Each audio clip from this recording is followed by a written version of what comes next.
Guilty by Association podcast.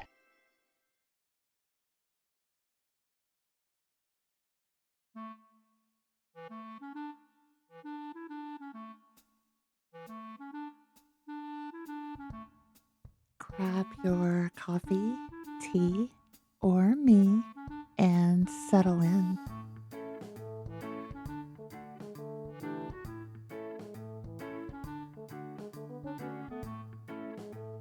Susie had one goal: conquer them all in under 2 hours. Usually, once Susie was outside, her main mission was getting back inside. She was armed with a to go coffee, a sharp wit, and a slight attitude that especially flared when people walked too slowly in front of her. But she was ready. She strutted in with the confidence of a seasoned mall warrior, prepared for deals, discount racks, and maybe even an impulse buy. She'd pretend later that she didn't regret it.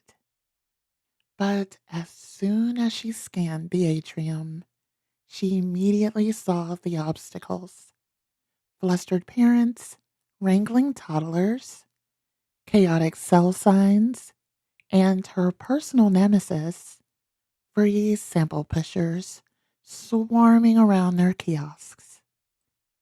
This will take strategic maneuvering, Susie muttered, adjusting her sunglasses like a spy on a mission. The mall had other plans.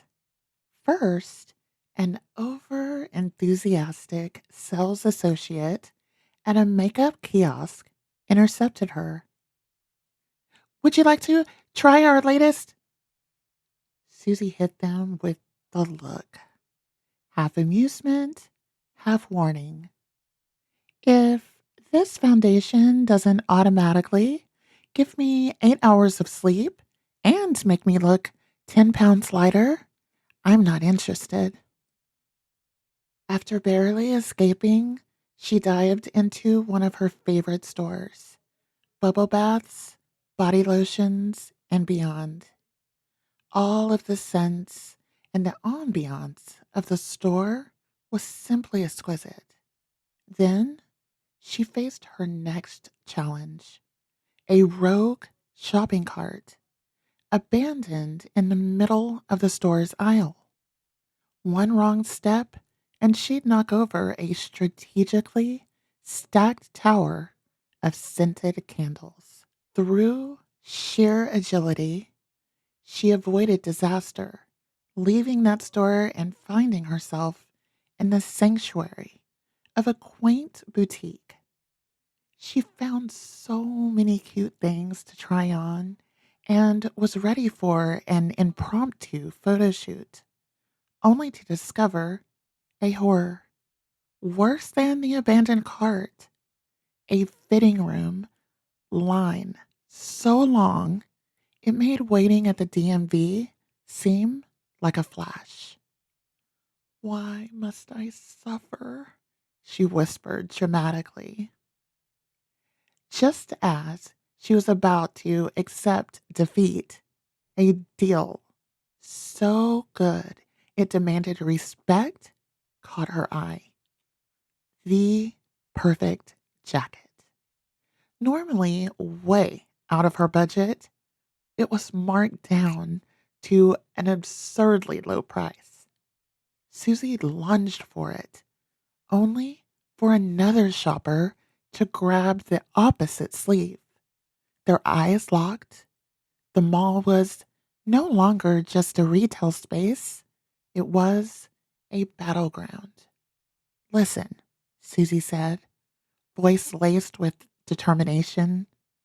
I don't want to get ugly, but I can, if it means me walking away victorious. The other shoppers smirked. Rock, paper, scissors? Susie exhaled, squared her shoulders, and nodded. Let's dance. After a heated game of rock, paper, scissors, 5 rounds, each more intense than the last, Susie emerged the champion. Jacket in hand, she strutted triumphantly through the boutique like she'd won the gold at the Olympic Games, only to find fitting rooms actually available. She tried on her finds, picked out her faves, and marched on to an associate to make her purchases. Finished there, she continued her mission through the mall.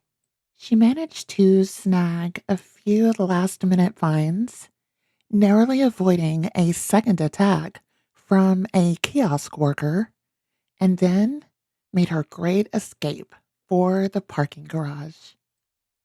As she slid into her truck with a smoothie in one hand, victory in the other, she glanced at the shopping bags beside her in the seat and grinned. Mission accomplished. Victory is sweet, but the real prize is the ability to navigate chaos with class, sass, and just the right amount of attitude. Susie's adventure through the mall wasn't just about scoring deals, it was about resilience, strategic thinking, and knowing when to stand your ground, even in a game of rock, paper, scissors.